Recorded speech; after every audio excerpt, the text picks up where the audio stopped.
I mean, actually, let me rephrase, Trent. Yes, please do.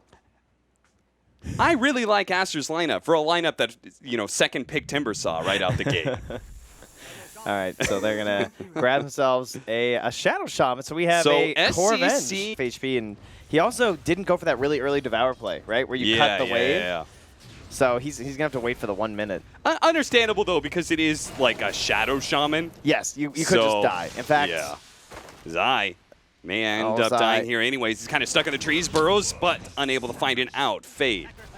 Get the first blood for Team Aster. Meanwhile, top lane, we saw Puppey was creating a lot of space too. Look at that, Matumba Man 19-6 already.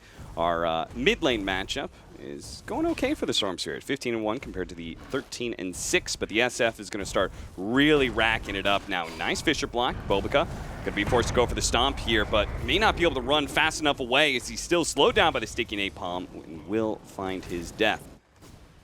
Yeah, the too many stacks to try and go for the salve at the end. That right click would have really hurt from Puppey. And he's very fast because he's got the Kobold speed aura, so he's going to be fine. That is always a lovely pickup. In fact, he's going to turn and fight Fade a little bit, but Fade's not scared of him one bit because he knows Doom has no armor, especially when he's been hit by the Wave of Terror. They're going to be able to follow up with the Magic Missile, the Shock, and just a couple of shots there. Fade gets another kill onto Zai.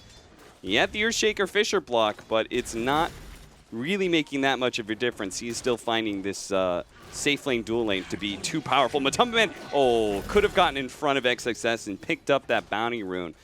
As a result, though, Aster will actually walk away with 3, but Aster may not be able to walk away from this as Puppey looks to be able to run him down the sticky napalm. One more Timber Chain over to the right side. Puppey's not going to be able to find him, and he's just going to die to Bobica like that. He pump faked the chain. I think because he had the ward on the high ground, so he saw mid one was level of the Infernal Blade rather than the second level Devour. SCC's level 6 now, though. So Zai, I mean, they have an easy opportunity when Fade's back for a kill. Yeah. This is why you try and give your safe laner more of the experience and not take as much, especially like heroes like Shadow Shaman.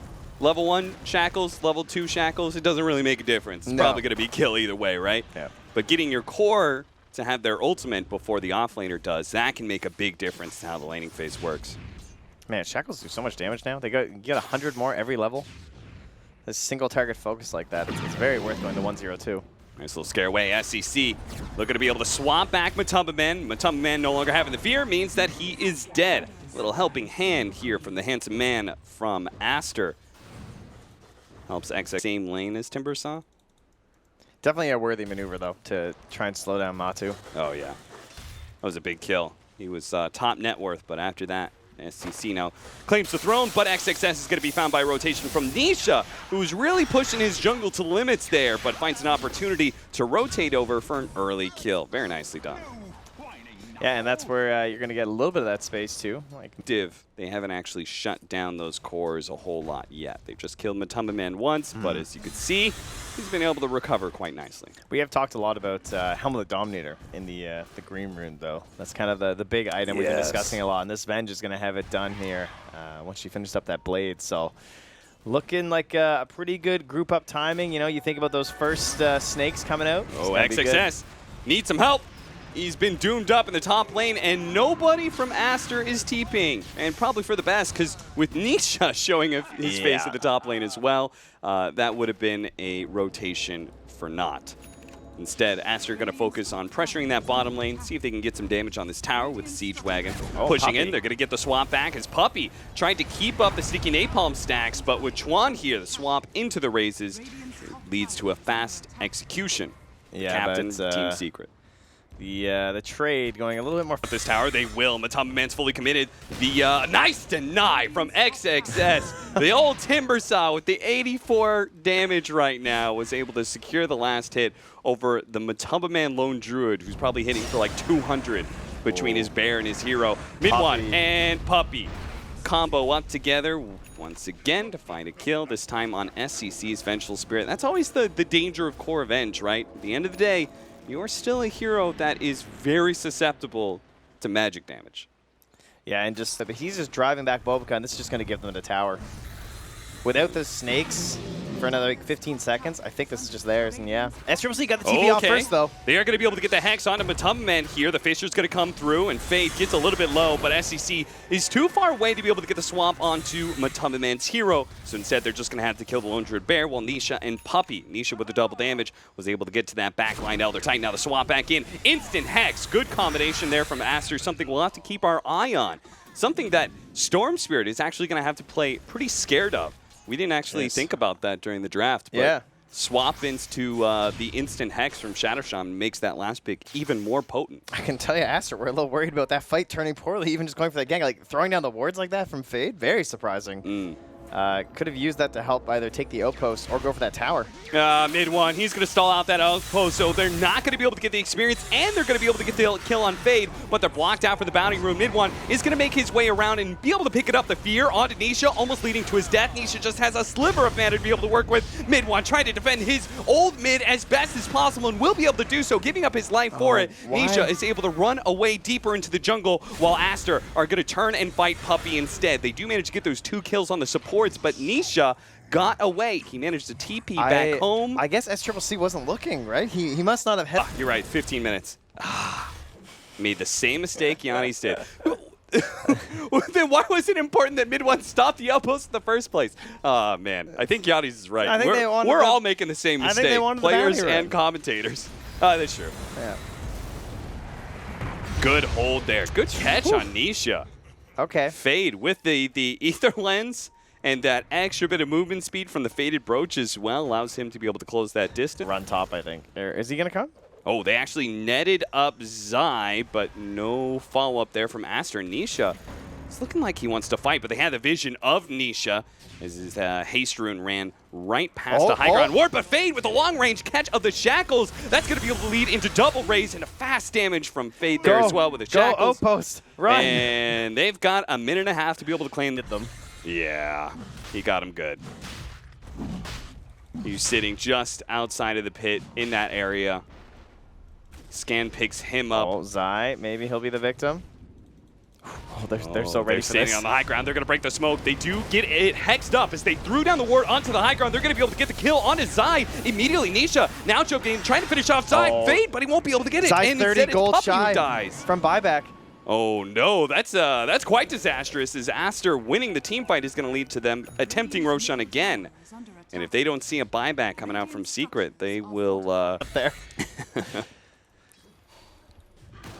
Bobica.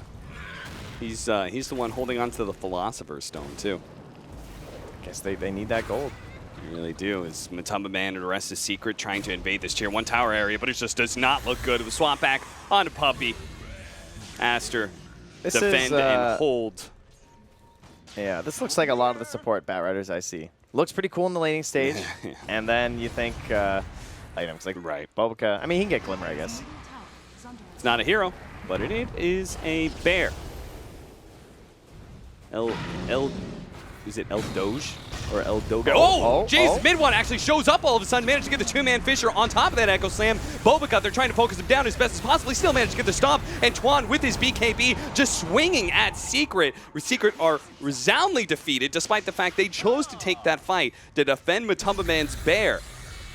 And instead, they lose both their supports once again. The good thing for Secret is, oftentimes they're just not losing their cores in these fights. But they're spending ultimates, like they used Doom, so they kind of lost Zai. And now they are pushing in towards your tier 3. Juan saying... Oh, he didn't take the Aura Effects buildings, though.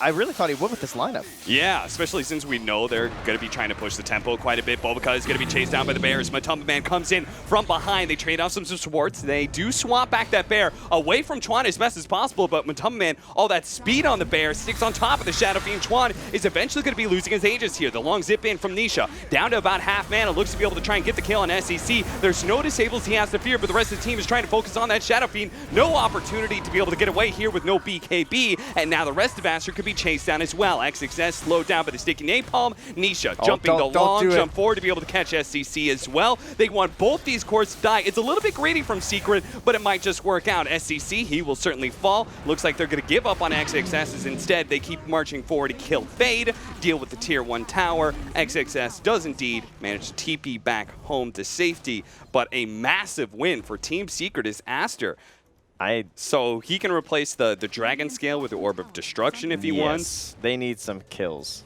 I mean, they already got, like, Dragon Scale's super good on the Lone Druid Bear, too. Yeah, well, you can leave the Dragon Scale on the Bear and just give the Orb to the hero if you want. That's true. It's pretty ridiculous. Oh, turns around, Zai. He thought he was going to be able to get aggressive on Bobacut, but it's actually Zai who will fall as it was a bit of a trap. Now Aster. Keep moving forward with that Helmet Dominator, scouting things out. SCC was looking to be able to get the swap, and he just kept running and running. Yeah, I could see, like, the problem is if you go the SF and he gets BKB off, well, he's a full right-click build anyway, so probably his Timber. impact doesn't change. Probably Timber, but you have to be afraid of Lotus Orb, right? Yeah, that's a little scary. I think Venge is fine too, but speaking of which, he's just dead. Very far out there. Yeah, he was. Mid lane. Nobody was behind him. For the most part, Aster have been doing really well playing around each other when somebody shows. He had a 10 seconds. Because it feels like as commentators, you have more room to criticize people, you know, because, hey, you know, they're not used to it yet anyway. So they definitely do make some mistakes. It's understandable. They're making some mistakes, but they are making mistakes. Can you believe it? They're fallible. Dude, there it is. The long-range swap from SCC, catching Zai into the instant disable. Now they're going to hunt for more, but Secret. Pretty fast heroes. All going to be able to retreat quite nicely. I do love that combo. It looks so good. Just the instantly swapping this pig right into your team. Yep. All right, who's got the Mind Stealer here? Oh, Dire have the Mind Stealer, right? Or Mind Breaker. Sorry. Oh wait, no wait. Who has it? Yeah, Dire has it. Okay. Rocking that on. Wait. Oh, it's on the main hero of the Lone Druid. Okay. Perfect. Okay, sure. Again, another good reason for this. Okay, good pick off there. They went for Roshan, and of course Nisha thinking to himself, well, they're Roshing, I have to create some space, but Fade and XXS had a nice trap set up in the bottom lane. How'd they Fade? I mean, he's just been killing it, catching Nisha nonstop, and now they might be able to catch him a Matumbaman as well. Won't be able to go for the Shackle so easily, but he is going to be netted up, allowing eventually Fade to be able to get this, but he's just been destroyed by the Bear. He gave up his life for seconds of control on Matumbaman, and is it enough seconds for the rest of Aster to be able to get Hero Zai? Mentioned the two-man stomp into the Doom onto Chuan, but Chuan, he actually stands and just fights, and that means that maybe they may not be able to win this. His mid one made his Echo Slam jump forward, but it's still just an Aegis onto an SF who is very dangerous to fight up against. They need to get the Bear onto top of Chuan as best as possible. Zai, the swap over, good play from SCC. That's going to create the space, allowing the SF to be able to deal with the Bear. Quickly kills it, a resummon out from Matumbaman. SCC, he has one more swap, a lot of sticky napalm stacks on him, but farther down, it's actually Zai who's been pretty well isolated. Blink over to the right-hand side. Doesn't have a TP, though. Aster should be able to find him eventually, or maybe not. I don't think they have a way of getting in, with Timber gone. Yeah, XXS just could have started cutting down trees everywhere, but they saw an opportunity to get a couple kills, and with the buyback from Fade, I think it came out favorably for them, right? Because they got rid of that Aegis. So they stopped that next aggressive play from Aster. Dude, but this Shadow Shaman is so great against the Lone Druid and just getting free kills on the Bear. But Nisha actually popping his beak. Oh my god! What just happened? That's a Daedalus. Nisha with the 1,000 damage crit from Chuan. I get it, right? Because he sees the Hex and the Shackle, so he thinks I can go in. Yeah. Right? You know, I'll be able to get off my BKB. There's no way I could die in 2 seconds flat, right? Well, he'd be terribly wrong. That is a full physical pairing the tier 4. But the double repair kit coming out from Team Secret, they put it to good use here. The multi-shot's doing an okay job defending. They do manage to get the lasso. Pull back here on XXS. Zai not sure what he wants to do because he doesn't have Doom yet. The swap back in into Zai, into the Hex, again and again and again and again. Zai just keeps on getting caught out by the same combination. The last bit of repair kit's going to be used on the throne here, but Zai popping his BKB trying to challenge the SF. SF swap back there from SCC once again, but instead they're just going to have to deal with Puppey as they turn their attention once again to the Ancient. Meanwhile, inside the fountain, the jump in from mid one instantly gets disabled. He only gets off the Echo Slam. It's not that much damage. It's going to be the throne dying as 4 seconds left to the Storm Spirit is 4 seconds too late. Aster will indeed keep their hopes alive here in Singapore as they take game 1. That's a first phase Timbersaw taking the victory here, and you know